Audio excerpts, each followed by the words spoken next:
Hi guys, I got some good and kind of interesting news I thought I'd pass on to all my friends out there on YouTube.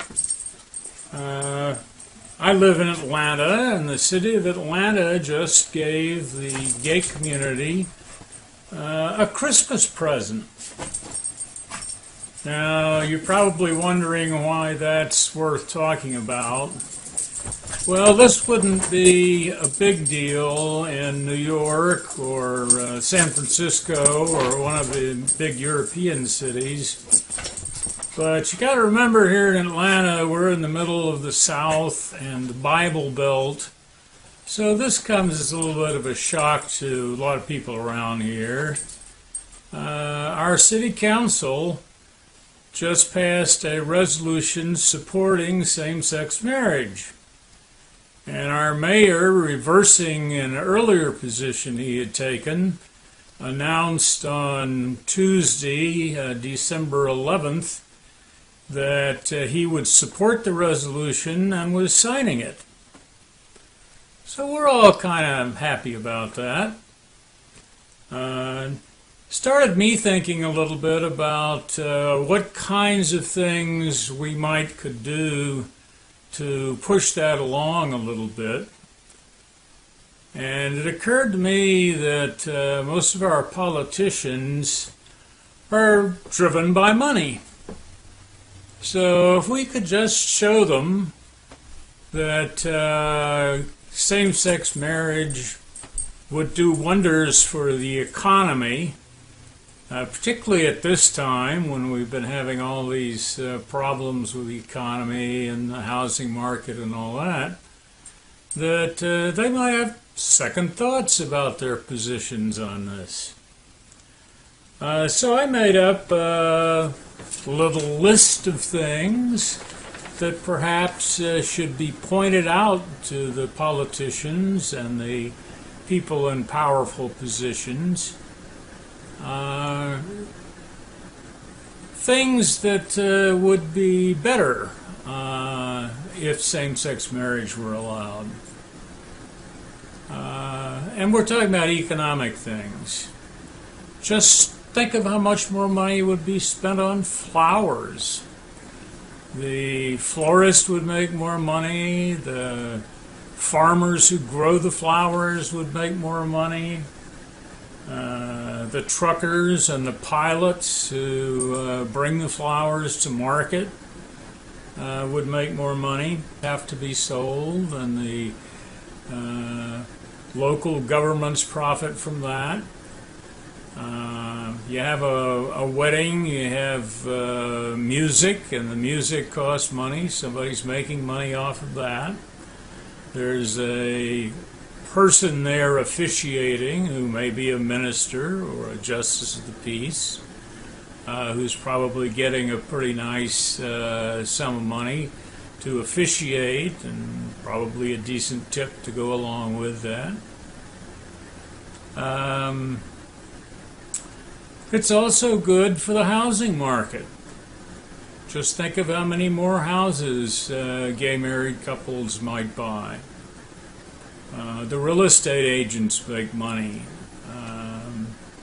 and all the things that go into buying a house and furnishing it, and any construction and stuff like that has to be done.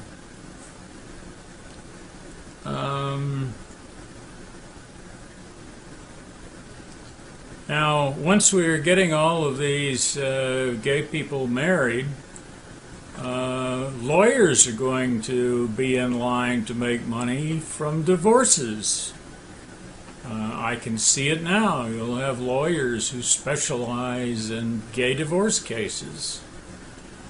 And there'll probably be courses in law schools. The law schools might have to hire additional staff. I can even see private detectives following your spouse around, taking pictures of them doing naughty things to support your case in divorce court. Just all kinds of economic sides to this situation. Another thing that's probably going to happen is more kids, more children are going to be adopted. Eventually that would follow, maybe not immediately, but sooner or later it would. And that's good for everybody concerned. In addition, that saves the states and the federal government money that's spent one way or another supporting children who don't have homes. Obviously, the real estate market goes up as there are more people out there buying houses. What we really need is an economist to sit down and put a price tag for the economy in the form of some amount of money that the gross national product or something like that would be increased by having same-sex marriage. Could be $1 billion a year, $2 billion a year, $10 billion a year. I wouldn't begin to guess at that, but they could come up with a number, and that number would impress a lot of people, particularly in these economically tough times. So I think what we need to do is kind of spread the idea and get some people pushing this along. We get the same-sex marriage thing taken care of, and then we can all get back to the much more important problem of finding the right guy to get married to. I hope you all have had a good time listening to this. Some of it's meant in jest, some of it is quite serious. Thanks, and if you like this, pass it on to some of your friends. Bye-bye.